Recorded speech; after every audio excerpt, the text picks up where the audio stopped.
Ising haibasi thawai panba jibasing haurakphamni ising yaudana jibasing hingba ngamde miyoibana tayong palda khongdaraktrigai mamagi siom nungdagi hauduna aroiba mikup phawbada thadoknaba yadraba posak amani mihaurordagi hauna isingi phangpham moiriba pat turel samudrabu miyoibana lai oina latnarami khurumnarami ngasigi mirol nasu turel singbu ishwargi masakkum khurumnari khubam yaduna iratnari Aikhoibu yokpi thakpiriba turel singna miyoibagi khunda laitabagi punna hingminnabagi tengbangnabagi amadi saukhatpagi lambi su takpiribani turel singi marum thupna khunda laitaduna sada nauda sandokchaduna sanglaba miyoibagi sabetya sengbatlibani ima ipa ipu ibel purol kayabu yokpiraklibi turel singda aikhoina singamlaroidaba laman tolibani Makhoi buluna chana thamba makhoi gi saktam kai khidanaba ngak sen baibasi aikhoi pumbagi taudraba yadraba thaudangni Manipur ngasi missing yamkhalakpa madi atopa maram kayana lamdam masida cheliba tongan ba turel sing phibamda akaiba kaya piri adumakpu turel amagi mapanda khundariba khunja singna achauba thaudang lauduna turel adugi mahausagi saktam kannanaba honaba yaudaba natte Asigumlaba turel singi manungda SEKMAI turel su amani Rajya sida SEKMAI turel haiduna Kaksing jila phawduna seliba turel asina ithai lakhongi thabakta kanaba kaya piba ngamle masiga mari lainana turel asigi mahausagi saktam kannanabagi damak mari lainaba miyoi singna thawai yauna honari Akasbani Imphal gi paukangbuna leptana sandok seriba thauram Honglakliba Aying-Ashagi Khalda Manipur gi ngasigi tangkak asida puduna lakchari SEKMAI turel gi wari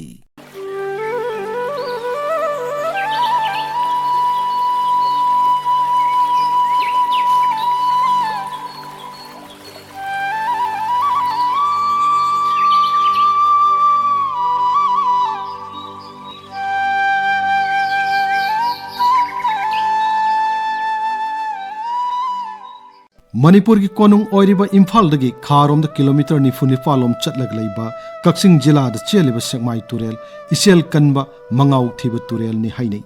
Tengnopol jila gi moktok chingdol dagi horakpa SEKMAI turel na jila asigi khudai khul phangjong kangoi iran phamamadi aimol khul phawduna palen tamna chelai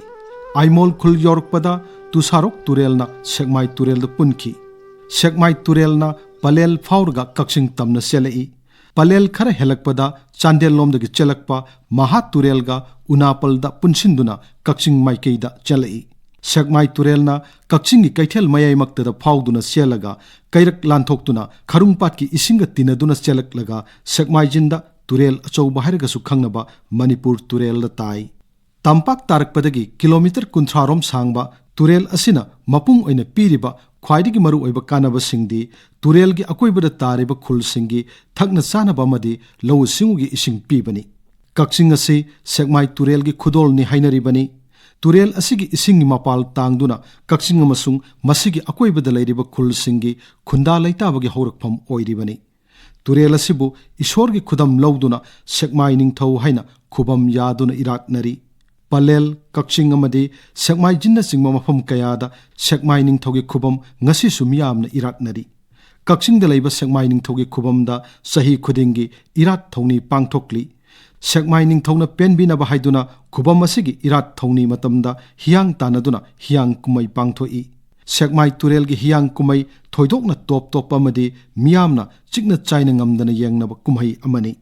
Handaktasu SEKMAI turel asigi mapanda anauba makhalgi singyangang pambi kanglupki manung chanba pambi makhal ama thengnare haina October tha asida Nordic Journal of Botany da phongba thengnare asiguma makhalgi pambi singasi ana laingi lamda yamna kanaba pambi singni haina journal asida phongli turel asigi matangda SEKMAI ningthau thelonda asumna saithari ibudau SEKMAI ningthau yoimongba yaibian silen tamhaiba moktok chingyai khaina laije itharak palaining thau tubi kanana tudeng dringai lairen kanana khongdeng dringai tudeng khongdeng lak palaining thau tubi sirel pangmada kangoi khunsem lakpa lairen sirel pangmada maha khunsem lakpa tubi sirel pangmada sanagi panjan hukliba lairen sirel pangmada lupagi panjal hukliba natu tubum khudingi lupagi kongol thilliba Naya Khongjri Kuntrada Sanagi Panjal Hukliba naningshana mairi arab oiriba hayen tampak khunjahan narumbi kadengnung nungyum sapabi nungthel laima lumnarakpa lining thawo asumna turel asigi matik mayaibu mirol amadigi mirol amada thangtha hoduna ngasi phawba saithanari turel asigi matangda aiba khetri birana akasbani Imphal-gi paukangbuda asumna phongdorakli SEKMAI TUREL-bu lamdam sigi maruina kaksinga suki matik nuksina luna lai manga sembi bane na kalaga thagat nari basigi maramji lamdam asigi phauthok chathok mana masing thabada rehingol koibagi thabakta double cropping gi thabakta kumbi kale naidana kaksinga thabak suraga chathok puthoi basi turel sigi mapandagini kisal lising amaga chamapan humpugi matam phawbasida Imphal-gi lalolitik toba mayamna koi chana thanaba adegi churuberi sabon kwa hawai chengwai thingmara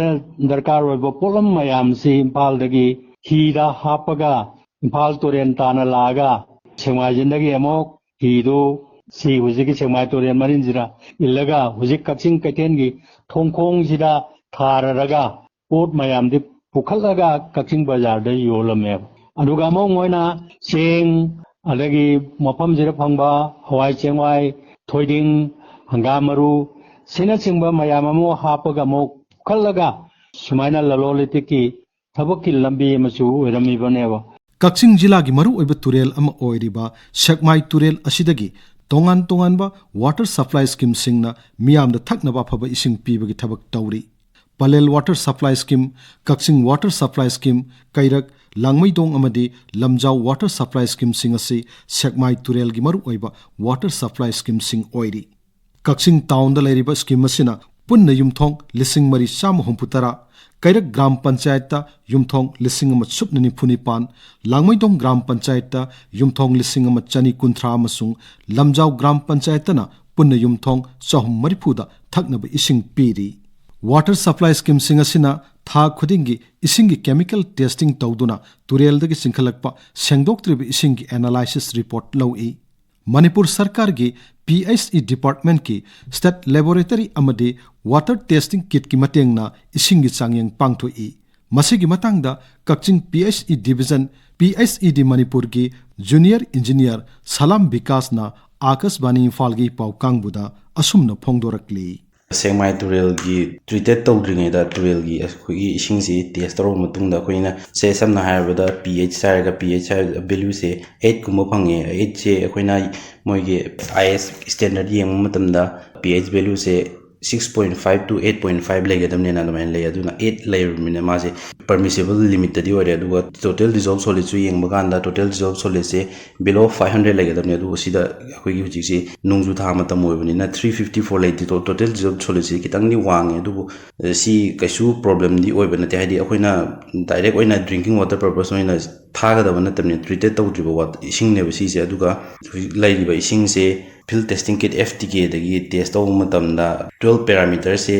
loina permissible limit manung da laye akoi SEKMAI TUREL gi sing se aduga bacterial test taw matamda di ma se treated tawdribani na bacteria present tawbagi admaina lakani aduna ma se fisu pisam tawba adagi irzumitis tawbadi safe oigani aduga thaknaba kaige sinar kanda de ma se boil taw taragadi lairiba akoi gi SEKMAI TUREL sing se safe oina laigani अखोगी SEKMAI TUREL दगी Kakching district की ओइना पीरिबा water supply मखै से Kakching town की लेरे अदगी पलेल की लेरे अदुगा लांगमैदोंग अदगी कैरक अदगी लांगमैदोंग सिना कोन गिदो सिना मयंग लमजाव अदगी लाइमनाइ तेजपुर सि लोइना कोन गिदो ने अदु मानतक्सिमगा SEKMAI TUREL सिना सोर्स ओइरगा कक्सिंग डिस्ट्रिक्ट की ओइना वाटर सप्लाई स्कीम मखै से माउंड डिपेंड तौरगा लैबने अदुगा PHD की town of functional household tap connection है FHTC सी कक्सिंग टाउन की ओइना 4170 एडमाइना लैए अदुदुगा मागी कैपेसिटी से कोई असेंबगी 8 mld एडमाइना लैबने 8 mld से कोई फिल्टर से कितन प्रॉब्लम लैबगी होजि से 2 mld एडमाइना प्रोड्यूस तौबंगा मे महौसादगी हौना SEKMAI TUREL बु अकोइबदा तारिबा मियामना ngak senduna TUREL asigi phajaba mahausaga saktam kannana hohnaduna lakli Kakching amasung masigi akoibada lairiba SEKMAI TUREL na phauduna cheliba lamdam singi miyamna sarkar gi amadi civil society singi mateng loinana TUREL asigi mahausa gi saktambu kannana bahonari ꯑꯀꯣꯏꯕꯗ ꯇꯥꯔꯤꯕ ꯃꯤꯑꯣꯏꯁꯤꯡꯅ ꯌꯥꯔꯤꯕ ꯃꯈꯩ ꯇꯨꯔꯦꯜꯗ ꯐꯠꯇ ꯍꯥꯎꯗꯤ ꯍꯨꯟꯗꯣꯛꯄꯅꯆꯤꯡꯕ ꯇꯨꯔꯦꯜꯕꯨ ꯃꯣꯠꯁꯤꯟꯍꯟꯕ ꯌꯥꯕ ꯊꯧꯑꯣꯡ ꯀꯌꯥ ꯇꯧꯅꯗꯦ ꯑꯃꯗꯤ ꯇꯧꯗꯅꯕꯁꯨ ꯍꯣꯠꯅꯩ ꯃꯇꯝꯒꯤ ꯃꯇꯨꯡ ꯏꯟꯅ ꯇꯨꯔꯦꯜ ꯑꯁꯤꯗ ꯐꯪꯂꯝꯕ ꯉꯥ ꯃꯈꯜ ꯀꯌꯥ ꯐꯪꯈꯤꯗ꯭ꯔꯕꯁꯨ ꯇꯨꯔꯦꯜ ꯑꯁꯤꯒꯤ ꯏꯁꯤꯡꯒꯤ ꯁꯛꯇꯝꯗꯤ ꯍꯥꯟꯅꯒꯨꯝ ꯑꯗꯨꯃꯛ ꯊꯝꯅꯅꯕ ꯍꯣꯠꯅꯔꯤ ꯇꯨꯔꯦꯜꯒꯤ ꯃꯄꯥꯟ ꯑꯀꯣꯏꯕꯗ ꯌꯥꯔꯤꯕ ꯃꯈꯩ ꯃꯤꯌꯥꯝꯅ ꯐꯠꯇ ꯍꯥꯎꯗꯤ ꯂꯪꯊꯗꯅꯕ ꯍꯣꯠꯅꯩ ꯂꯩꯀꯥꯏꯒꯤ ꯀ꯭ꯂꯕꯀꯤ ꯅꯍꯥꯔꯣꯜꯁꯤꯡ ꯑꯃꯗꯤ ꯃ꯭ꯌꯨꯅꯤꯁꯤꯄꯥꯂꯤꯇꯤꯅꯆꯤꯡꯕ ꯂꯣꯀꯦꯜ ꯕꯣꯗꯤꯁꯤꯡꯅ ꯇꯨꯔꯦꯜ ꯃꯄꯥꯜꯒꯤ ꯑꯀꯣꯏꯕꯗ ꯁꯦꯡꯗꯣꯛꯄꯒꯤ ꯊꯕꯛꯁꯨ ꯃꯇꯝꯒꯤ ꯃꯇꯨꯡ ꯏꯟꯅ ꯄꯥꯡꯊꯣꯛꯂꯤ ꯍꯧꯖꯤꯛ ꯑꯣꯏꯔꯤꯕ ꯇꯨꯔꯦꯜ ꯑꯁꯤꯒꯤ ꯃꯇꯥꯡꯗ ꯀꯛꯆꯤꯡ ꯇꯨꯔꯦꯜ ꯋꯥꯡꯃꯗꯒꯤ ꯑꯍꯜ ꯑꯃꯅ ꯑꯥꯀꯥꯁꯕꯥꯅꯤ ꯏꯝꯐꯥꯜꯒꯤ ꯄꯥꯎ ꯀꯥꯡꯕꯨꯗ ꯑꯁꯨꯝꯅ ꯐꯣꯡꯗꯣꯔꯛꯂꯤ ꯇꯨꯔꯦꯟꯒꯤ ꯑꯍꯥꯟꯕ ꯂꯩꯔꯝꯕꯒ ꯍꯣꯡꯉꯛꯏꯁꯦ ꯌꯥꯝ ꯈꯦꯠꯅꯩ ꯇꯨꯔꯦꯟ ꯃꯄꯥꯟꯗꯨꯗ ꯒ꯭ꯔꯥꯎꯟ ꯑꯣꯏꯅ ꯄꯥꯛꯅ ꯆꯥꯎꯅ ꯂꯩꯔꯝ ꯇꯨꯔꯦꯟꯗ ꯄꯤꯇꯛ ꯇꯧ ꯆꯦꯜꯂꯒ ꯌꯥꯝꯅ ꯂꯨꯅ ꯆꯦꯜꯂꯝꯃꯤ ꯍꯧꯖꯤꯛ ꯂꯨꯕꯨꯗꯤ ꯂꯨꯏ ꯍꯧꯅ ꯂꯩꯔꯥꯏꯗꯤ ꯀꯤꯟꯅ ꯈꯔ ꯄꯥꯛꯊꯣꯛꯈ꯭ꯔꯕ ꯄꯥꯛꯄ ꯍꯥꯏ ꯃꯃꯥꯏꯗ ꯄꯥꯛꯄ ꯇꯨꯔꯦꯟꯅ ꯆꯞ ꯃꯥꯟꯅꯕ ꯅꯍꯥꯟꯋꯥꯏꯗꯤ ꯌꯥꯝ ꯐꯥꯔꯝꯃꯤꯗ ꯁꯥꯔꯦꯡ ꯀꯥꯔꯛꯑꯝꯃꯤ ꯇꯨꯔꯦꯟ ꯑꯆꯧꯕꯗ ꯂꯩꯕ ꯉꯥ ꯃꯈꯩꯁꯤ ꯂꯣꯏꯅ ꯁꯤ ꯇꯨꯔꯦꯟ ꯃꯆꯥꯁꯦ ꯂꯣꯏ ꯀꯥꯔꯛꯑꯝꯃꯦꯕ ꯁꯦꯛꯃꯥꯏ ꯇꯨꯔꯦꯟꯒꯤ ꯗꯥꯝꯃꯥꯏ ꯊꯤꯡꯈꯤꯕꯩꯔꯥ ꯅꯠꯇ꯭ꯔꯒꯅ ꯇꯨꯔꯦꯟ ꯏꯁꯤꯡꯁꯤ ꯆꯥꯎꯅ ꯈꯔꯨꯡꯕꯥꯠꯇ ꯑꯩ ꯀꯥꯔꯛꯄ ꯉꯝꯗꯕꯩꯔꯥ ꯀꯥꯔꯛꯈꯤꯗ꯭ꯔꯦꯕ ꯁꯥꯔꯦꯡ ꯑꯩ ꯁꯥꯔꯦꯡ ꯈꯥꯕ ꯉꯥꯇꯣꯟ ꯑꯗꯩ ꯉꯥꯍꯧ ꯂꯣꯏ ꯀꯥꯔꯛꯑꯝꯃꯤ ꯍꯧꯖꯤꯛ ꯀꯥꯔꯛꯈꯤꯗ꯭ꯔꯦ ꯏꯁꯤꯡꯗꯤ ꯆꯞ ꯃꯥꯟꯅꯩ ꯃꯣꯠꯇꯦ ꯊꯣꯡꯗꯨꯅꯗꯤ ꯐꯠꯇ ꯍꯥꯎꯊꯤꯁꯨ ꯀꯌꯥ ꯊꯥꯗꯗ꯭ꯔꯦꯕ ꯍꯥꯟꯅꯗꯩꯁꯨ ꯊꯥꯗꯗꯦꯗ ꯀꯛꯆꯤꯡ ꯑꯃꯗꯤ ꯃꯁꯤꯒꯤ ꯑꯀꯣꯏꯕꯗ ꯈꯨꯟꯗꯥꯔꯤꯕ ꯃꯤꯑꯣꯏꯁꯤꯡꯒꯤ ꯑꯃꯠꯇ ꯉꯥꯏꯔꯕ ꯏꯁꯤꯡꯒꯤ ꯍꯧꯔꯛꯐꯝ ꯁꯦꯛꯃꯥꯏ ꯇꯨꯔꯦꯜꯅ ꯑꯣꯏꯔꯤ ꯇꯨꯔꯦꯜ ꯑꯁꯤ ꯂꯩꯔꯝꯕꯅ ꯀꯛꯆꯤꯡꯅ ꯂꯧꯎ ꯁꯤꯡꯎꯒꯤ ꯂꯝꯗ ꯃꯥꯡꯖꯤꯜ ꯊꯥꯅ ꯄꯣꯠꯊꯣꯛ ꯄꯨꯊꯣꯛꯄ ꯉꯝꯂꯤꯕꯅꯤ ꯖꯤꯂꯥ ꯑꯁꯤꯒꯤ ꯄꯂꯦꯜ ꯃꯅꯥꯛꯇ ꯂꯩꯔꯤꯕ ꯏꯊꯩ ꯃꯔꯨ ꯍꯥꯏꯅ ꯈꯪꯅꯕ ꯃꯐꯝ ꯑꯁꯤꯗꯒꯤ ꯇꯨꯔꯦꯜꯒꯤ ꯏꯁꯤꯡ ꯈꯥꯏꯗꯣꯛꯇꯨꯅ ꯂꯧꯀꯣꯜꯁꯤꯡꯗ ꯏꯁꯤꯡ ꯐꯪꯍꯟꯅꯕꯒꯤꯗꯃꯛ ꯀꯦꯅꯦꯜꯁꯤꯡ ꯁꯦꯝꯗꯨꯅ ꯏꯁꯤꯡ ꯄꯨꯔꯛꯏ ꯏꯊꯩ ꯃꯔꯨ ꯑꯁꯤꯒꯤ ꯃꯇꯥꯡꯗ ꯈꯦꯇ꯭ꯔꯤ ꯕꯤꯔꯅ ꯏꯕ ꯀꯛꯆꯤꯡꯒꯤ ꯋꯥꯔꯤꯗ ꯍꯥꯏꯕ ꯂꯥꯏꯔꯤꯛ ꯑꯗꯨꯗ ꯑꯁꯨꯝꯅ ꯏꯔꯤ ꯂꯧꯎ ꯁꯤꯡꯎꯕꯒꯤ ꯊꯕꯛꯇ ꯏꯁꯤꯡ ꯌꯥꯝꯅ ꯃꯔꯨ ꯑꯣꯏꯕꯅ ꯏꯁꯤꯡ ꯐꯪꯐꯝ ꯄꯨꯔꯛꯐꯝ ꯀꯛꯆꯤꯡꯅ ꯊꯤꯈꯤ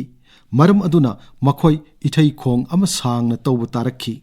ꯊꯕꯛ ꯑꯁꯤꯗ ꯀꯛꯆꯤꯡ ꯅꯤꯡꯊꯧ ꯕꯨꯙꯤꯔꯥꯖ ꯃꯌꯥꯡꯂꯝꯕꯝ ꯆꯤꯔꯨꯈꯣꯝꯕ ꯄꯨꯛꯅꯤꯡ ꯌꯥꯝꯅ ꯆꯪꯂꯝꯃꯤ ꯃꯍꯥꯛꯀꯤ ꯂꯤꯁꯤꯡ ꯃꯈꯥꯗ ꯀꯛꯆꯤꯡ ꯃꯤꯌꯥꯝꯅ ꯈ꯭ꯔꯤꯁꯇꯥꯞꯇ 1792ꯗ ꯏꯊꯩ ꯈꯣꯡ ꯑꯃ ꯇꯧꯕ ꯍꯧꯈꯤ ꯊꯕꯛ ꯑꯁꯤꯗ ꯆꯛꯄ꯭ꯔꯧ ꯊꯥꯀꯨꯠꯅ ꯂꯨꯆꯤꯡꯗꯨꯅ ꯏꯔꯦꯡꯕꯟ ꯈꯨꯜꯒꯤ ꯃꯤꯁꯤꯡꯅꯁꯨ ꯄꯥꯡꯂꯝꯃꯤ ꯀꯛꯆꯤꯡꯅ ꯇꯧꯔꯤꯕ ꯈꯣꯡ ꯑꯁꯤ ꯑꯣꯈꯥꯛ ꯁꯥꯡꯏ ꯃꯣꯛꯇꯣꯛ ꯆꯤꯡꯖꯥꯎꯗꯒꯤ ꯍꯧꯔꯛꯄ ꯁꯦꯛꯃꯥꯏ ꯇꯨꯔꯦꯜꯅ ꯀꯥꯡꯉꯣꯏ ꯆꯤꯡꯈꯣꯡꯗ ꯉꯥꯊꯨ ꯊꯦꯡꯊꯨꯅ ꯆꯦꯜꯂꯝꯂꯒ ꯅꯣꯡꯆꯨꯞ ꯄꯥꯡꯂꯛꯇꯨꯅ ꯈꯝꯂꯥꯡ ꯇꯝꯄꯥꯛ ꯐꯥꯎꯅ ꯂꯥꯛꯂꯒ ꯇꯨꯁꯟ ꯌꯧꯔꯛꯄꯒ ꯇꯣꯡꯇꯛ ꯇꯧꯕ ꯂꯝꯗ ꯂꯩꯔꯥꯏ ꯅꯦꯝꯅ ꯆꯦꯜꯂꯛꯄ ꯃꯐꯝꯗ ꯄꯟ ꯊꯤꯡꯒꯠꯂꯒ ꯏꯁꯤꯡ ꯄꯨꯔꯛꯄ ꯌꯥꯅꯕ ꯀꯛꯆꯤꯡꯅ ꯂꯧꯈꯣꯡ ꯑꯁꯤ ꯇꯧꯈꯤꯕꯅꯤ ꯏꯊꯩ ꯈꯣꯡ ꯑꯁꯤ ꯃꯤꯌꯥꯝꯅ ꯑꯁꯨꯛꯀꯤ ꯃꯇꯤꯛ ꯋꯥꯅ ꯇꯧꯈꯤ ꯐꯝꯅꯥꯏꯕꯁꯤꯡꯅ ꯊꯕꯛ ꯁꯨꯔꯤꯕ ꯃꯤꯁꯤꯡꯕꯨ ꯄꯥꯟꯅꯗꯨꯅ ꯀꯤꯂꯣꯃꯤꯇꯔ 9 ꯁꯥꯡꯕ ꯈꯣꯡ ꯑꯁꯤ ꯇꯧꯈꯤꯕꯅꯤ ꯈꯣꯡ ꯑꯁꯤ ꯇꯧꯔꯤꯉꯩ ꯃꯇꯝ ꯋꯥꯛꯆꯤꯡ ꯊꯥꯗ ꯒꯔꯕꯅꯤꯋꯥꯁ ꯃꯍꯥꯔꯥꯖ ꯀꯣꯅꯨꯡꯒꯤ ꯐꯝꯅꯥꯏꯕ ꯈꯔꯒ ꯊꯕꯛ ꯌꯦꯡꯕ ꯂꯥꯛꯂꯝꯃꯤ ꯀꯛꯆꯤꯡꯅ ꯁꯨꯔꯤꯕ ꯊꯕꯛ ꯑꯗꯨ ꯎꯕꯗ ꯃꯍꯥꯛ ꯊꯥꯒꯠꯐꯝ ꯈꯪꯗꯅ ꯉꯛꯈꯤ ꯃꯍꯥꯛꯅ ꯀꯣꯅꯨꯡꯗ ꯍꯟꯈꯤꯕꯒ ꯃꯊꯪꯒꯤ ꯅꯨꯃꯤꯠꯇ ꯍꯥꯏꯕꯗꯤ ꯈ꯭ꯔꯤꯁꯇꯥꯞꯇ 1792ꯒꯤ ꯋꯥꯛꯆꯤꯡꯒꯤ 24 ꯄꯥꯟꯕ ꯁꯒꯣꯜꯁꯦꯟ ꯅꯨꯃꯤꯠꯇꯒꯤ ꯈꯨꯟꯅꯥꯏ ꯍꯨꯞꯅ ꯌꯥꯔꯧ ꯇꯥꯅ ꯂꯧꯈꯣꯡ ꯇꯧꯍꯟꯈꯤ ꯍꯥꯏꯅ ꯆꯩꯊꯥꯔꯣꯜ ꯀꯨꯝꯕꯥꯕꯗ ꯏꯔꯝꯕ ꯊꯦꯡꯅꯔꯤ ꯏꯊꯩ ꯃꯔꯨ ꯑꯁꯤꯗꯒꯤ ꯃꯔꯨ ꯑꯣꯏꯅ ꯀꯦꯅꯦꯜ 3 ꯍꯥꯏꯕꯗꯤ ꯃꯈꯥ ꯊꯪꯕ ꯃꯥꯏꯀꯩꯔꯣꯝꯗ ꯑꯃ ꯑꯋꯥꯡ ꯊꯪꯕ ꯃꯥꯏꯀꯩꯔꯣꯝꯗ ꯑꯃ ꯑꯃꯗꯤ ꯃꯦꯟ ꯀꯦꯅꯦꯜ ꯑꯣꯏꯅ ꯅꯣꯡꯆꯨꯞ ꯊꯪꯕ ꯃꯥꯏꯀꯩꯔꯣꯝꯗ ꯑꯃ ꯄꯨꯔꯛꯏ ꯃꯈꯥ ꯊꯪꯕꯗ ꯆꯠꯂꯤꯕ ꯀꯦꯅꯦꯜ ꯑꯁꯤꯅ ꯎꯅꯥꯄꯜ ꯃꯥꯏꯀꯩꯔꯣꯝꯒꯤ ꯂꯧꯀꯣꯜꯁꯤꯡꯗ ꯏꯁꯤꯡ ꯄꯤ ꯑꯋꯥꯡ ꯄꯥꯡꯅ ꯆꯦꯜꯂꯤꯕ ꯀꯦꯅꯦꯜ ꯑꯁꯤꯅ ꯀꯣꯟꯁꯥꯡ ꯂꯧꯀꯣꯜ ꯑꯉꯟꯂꯧ ꯂꯦꯡꯕ ꯂꯩꯉꯥꯡ ꯑꯃꯗꯤ ꯏꯔꯦꯡꯕꯟꯒꯤ ꯂꯧꯀꯣꯟꯁꯤꯡꯗ ꯏꯁꯤꯡ ꯄꯤ ꯃꯔꯨꯑꯣꯏꯕ ꯀꯦꯅꯦꯜ ꯑꯣꯏꯔꯤꯕ ꯀꯛꯆꯤꯡ ꯈꯨꯜꯂꯛ ꯐꯥꯎꯔꯒ ꯆꯦꯜꯂꯤꯕ ꯀꯦꯅꯦꯜ ꯑꯁꯤꯅ ꯃꯔꯨꯑꯣꯏꯕ ꯀꯛꯆꯤꯡꯒꯤ ꯂꯧꯀꯣꯜꯁꯤꯡ ꯈꯨꯔꯥꯏ ꯂꯥꯛꯄ ꯎꯌꯥ ꯈꯨꯃꯟ ꯂꯝꯗꯣꯡ ꯑꯃꯗꯤ ꯀꯣꯟꯁꯥꯡꯒꯤ ꯂꯧꯀꯣꯜꯁꯤꯡꯗ ꯏꯁꯤꯡ ꯄꯤ ꯃꯔꯨꯑꯣꯏꯕ ꯀꯦꯅꯦꯜ ꯑꯁꯤꯗ ꯊꯤꯡꯉꯦꯜ 10ꯒꯤ ꯃꯊꯛꯇ ꯊꯤꯡꯗꯨꯅ ꯗꯔꯀꯥꯔꯒꯤ ꯃꯇꯨꯡ ꯏꯟꯅ ꯂꯧꯀꯣꯜꯁꯤꯡꯗ ꯏꯁꯤꯡ ꯄꯤ ꯊꯤꯡꯉꯦꯜ ꯍꯥꯏꯕꯁꯤ ꯀꯦꯅꯦꯜꯗ ꯂꯥꯛꯂꯤꯕ ꯏꯁꯤꯡꯕꯨ ꯗꯥꯝ ꯃꯆꯥ ꯁꯦꯝꯗꯨꯅ ꯏꯁꯤꯡ ꯊꯤꯡꯒꯠꯅꯕ ꯁꯦꯝꯕ ꯃꯐꯝ ꯑꯗꯨꯅꯤ ꯑꯁꯨꯝꯅ ꯁꯦꯝꯕ ꯊꯤꯡꯉꯦꯜꯁꯤꯡ ꯑꯁꯤꯗꯒꯤ ꯈꯣꯡꯂꯝ ꯀꯌꯥ ꯈꯥꯏꯈꯤꯗꯨꯅ ꯂꯧꯕꯨꯛꯁꯤꯡꯗ ꯏꯁꯤꯡ ꯄꯤ ꯃꯦꯟ ꯀꯦꯅꯦꯜ ꯑꯁꯤꯅ ꯀꯛꯆꯤꯡ ꯈꯨꯜꯂꯛ ꯐꯥꯎꯗꯨꯅ ꯆꯦꯜꯂꯤ ꯑꯃꯗꯤ ꯌꯨꯝꯁꯤꯡꯗ ꯂꯩꯔꯤꯕ ꯄꯨꯈ꯭ꯔꯤꯁꯤꯡ ꯑꯃꯗꯤ ꯃꯤꯌꯥꯝꯒꯤ ꯑꯣꯏꯕ ꯂꯩꯀꯥꯏ ꯄꯨꯈ꯭ꯔꯤꯁꯤꯡꯗ ꯏꯁꯤꯡ ꯐꯪꯍꯜꯂꯤ ꯀꯦꯅꯦꯜ ꯑꯁꯤꯅ ꯀꯛꯆꯤꯡ ꯀꯩꯊꯦꯜ ꯃꯆꯥ ꯐꯥꯎꯗꯨꯅ ꯆꯦꯜꯂꯤ ꯑꯃꯗꯤ ꯀꯛꯆꯤꯡ ꯈꯨꯟꯌꯥꯏ ꯂꯩꯀꯥꯏꯗ ꯐꯥꯎꯔꯒ ꯏꯔꯦꯡꯕꯟ ꯃꯥꯏꯀꯩꯗ ꯆꯦꯟꯈꯤꯗꯨꯅ ꯂꯧꯁꯤ ꯄꯥꯠꯇ ꯇꯥꯏ ꯀꯛꯆꯤꯡꯒꯤ ꯂꯧꯀꯣꯜ ꯑꯌꯥꯝꯕ ꯀꯦꯅꯦꯜ ꯑꯁꯤꯗꯒꯤ ꯏꯁꯤꯡ ꯐꯪꯏ ꯍꯥꯏꯕ ꯌꯥꯏ ꯅꯥꯎꯔꯦꯝ ꯒꯟꯙꯥꯔꯅ ꯏꯕ ꯀꯛꯆꯤꯡ ꯁꯣꯁꯤꯌꯣ ꯏꯀꯣꯅꯣꯃꯤꯛ ꯁꯔꯚꯦ ꯍꯥꯏꯕ ꯂꯥꯏꯔꯤꯛꯇ ꯁꯦꯛꯃꯥꯏ ꯇꯨꯔꯦꯜꯗ ꯁꯥꯔꯤꯕ ꯏꯊꯩ ꯃꯔꯨꯒꯤ ꯃꯇꯥꯡꯗ ꯑꯁꯨꯝꯅ ꯄꯜꯂꯤ ꯀꯛꯆꯤꯡꯒꯤ ꯃꯔꯨꯑꯣꯏꯕ ꯂꯧꯀꯣꯜꯁꯤꯡꯗ ꯏꯁꯤꯡ ꯌꯧꯍꯟꯗꯨꯅ ꯑꯃꯗꯤ ꯊꯛꯅ ꯆꯥꯅꯕꯒꯤ ꯏꯁꯤꯡ ꯈꯨꯜꯂꯛꯇ ꯐꯪꯍꯜꯂꯤꯕ ꯑꯁꯤ kilometer 10 lapna leiba SEKMAI TUREL thingjilaga ikhai pirakpham ithai maru haina khangnaba mafam adudagini asigumba ithai maru asi isel ngauraba SEKMAI TUREL da pal thinglaga semba maramna chahigi ising ichauda tattana mang tahalli khudaki oina semjin sajinba darkar oibana masigi afafata yengsinnaba kakchingi prajana laikai gi mihut thagatuna semba committee amada sinai committee asigi maming kakching ithai committee haina khangnai lising ama samapun humputara maridagi kakching ithai project committee haina khangnaki ahanba oina committee asida sarkar gi mihut na singbu yauduna ithai lokhongi phibam phagatnaba yengsinba hauki punna member tara manga laiba committee asi kakching gi ward tara nithoi gi mihut amamam irengban mihut ama wabagai kendra gi MLA amasung kakching kendra gi MLA na shemani kakching ithai project asina low pari lising manga henbada isingi kanaba piri ithai maruda canal semkraba matungda SEKMAI TUREL maha TUREL ga pullaga kakching tamna selai kakching gi khul matai khara oirap tauna kerching lomda chen khiduna kakching TUREL wangmadagi laklaga kakching kaithel mayai makta phauduna seli kairakta TUREL asigi mathakta beres ama saduna ithai lakhong amadi thakna chanaba ising phanghanbada achaubu mateng oiri beres asi lising masamapan humputara mapan dagi saba hauduna lising masamapan marphuni thoida commission tawkhibani SEKMAI beres dagi maru oina canal ani thokna yet thangba amadi oi thangba canal da ising pi yet thangba canal asina kairak maikirom da satli masina tolangsoi wabagai tera urak phauraga kharung pat taki kilometer 3.9 sangba canal asina kairak amadi wabagai gi local singda ithai piri oi thangba canal asina kairak tomal makhong leirak asawu phautuna satkhraga hianglam maikai romda satli masi SEKMAI beres ki oi thangba canal gi saruk amani canal asigi maru oiba sarukti Tezpur Laimanai Langmaidong Waikhong Thongjau phautuna kakching khunau yongna seli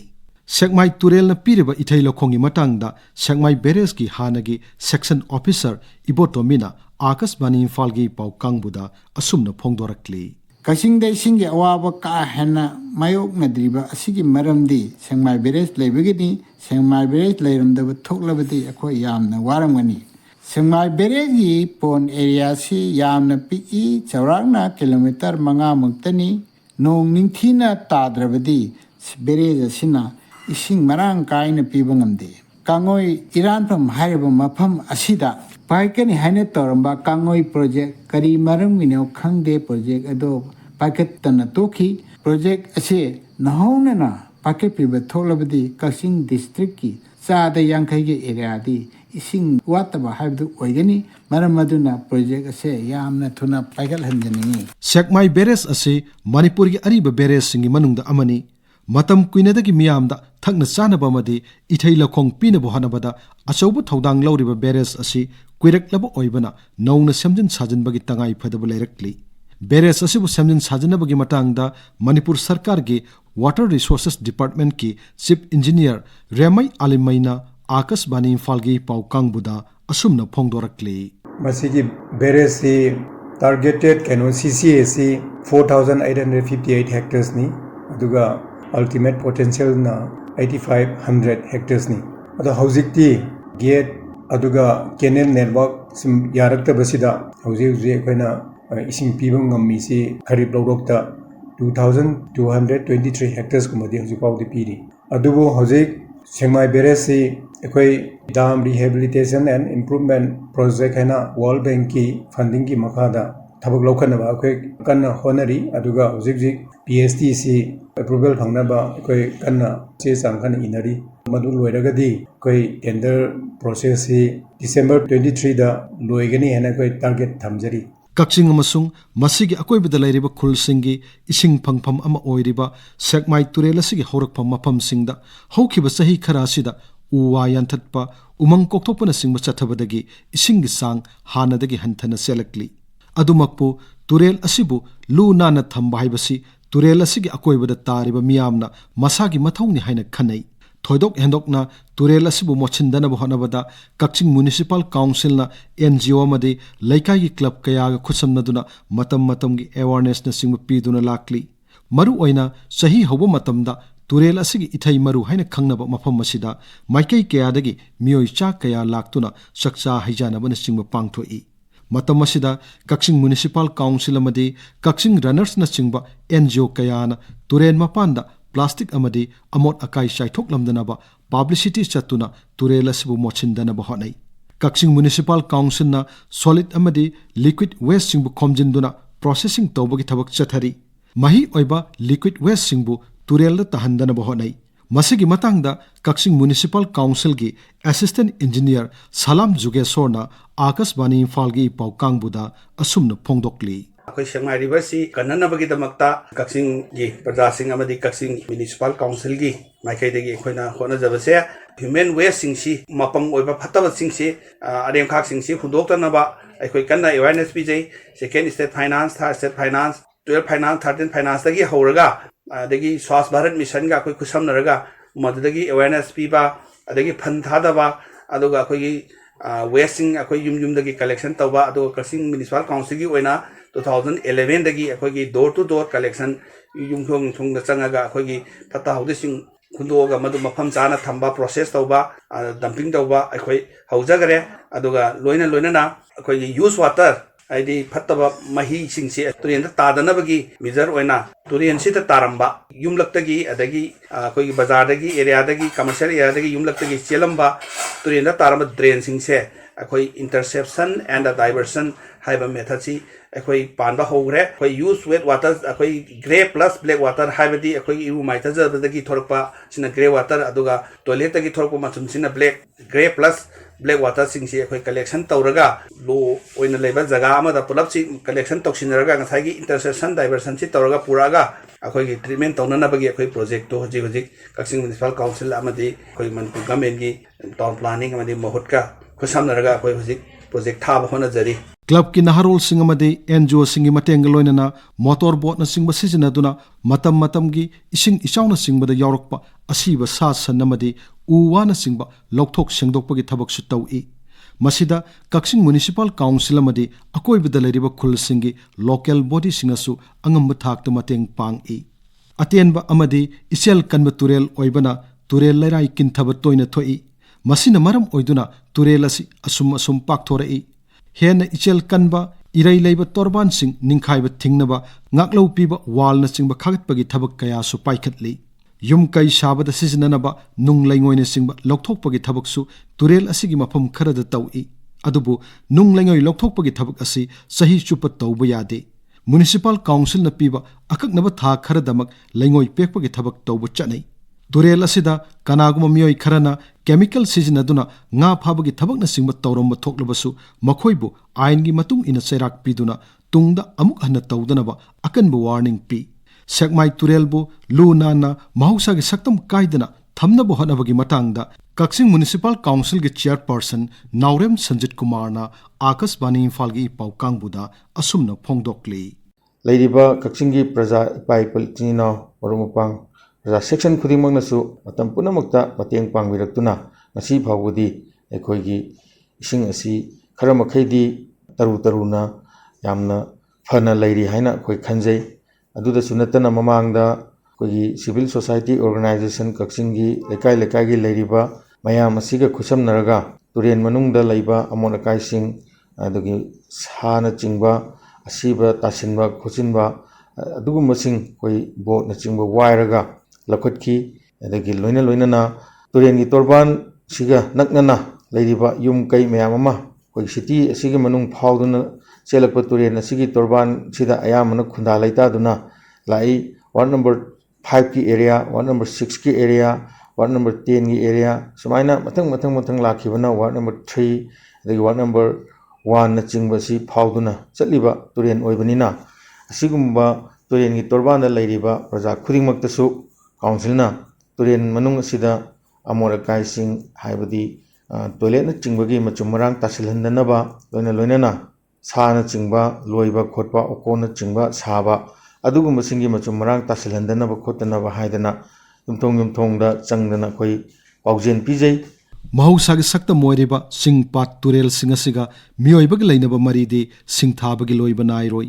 mahausa gi phajaba asumba bu khangna mioibana chatliba makhai mahausa kaubi imanasu aikhoibu ngakpi senbigani malemgi aying-ashagi khal kaitharakpadagi mahausa gi saktam kayada ahongba lakli turel ge horokpham singda uwa yanthatpa umang kokthokpana singba kaya asina haukiba sahi khara asida turel asigi phibam sokchilakliba si kohannanaba turel ge horokpham amasung masigi akoibada uwa marang kaina thajinduna umang muning thina yokatlabadi turel asi sahi chupa ising wattaba madi mabuk thanna chenba turel ama ohenba ngamngani ahong mahaibasidi nongmadi soidrabani numit tha thawan michak pumnamakki khongchat nongmadi hongkiba yai aikhoi gi wakhanna lama phangludraba aikoina sokluba ngamdraba mawongda nongmadi hongkiba yai adubu aikhoi gi akoibada leiriba aikoina sokluba ngamba mahausa gi saktambu ngak senba haibasidi aikoi pumnamakki thaudangni akoibada leiriba chingpat turel singi mahausa gi saktam ngak senduna amadi kanduna thammana mioiba khaktanatana jiba panba khudingi leifam oiriba malem asida haujikki amadi tungi mirolna nungaina hingminanabagi thaudang ngasigi mirol aikoina lawgadabani sing turel amana mangkhibada jiba kayagi khongul mutkiba yabagi akiba leitabanatte turel ama kangkhibada sabitya ama mangkhibasu yai madu thoktanaba aikhoigi mahausagi akoibagi saktambu kalamba tabani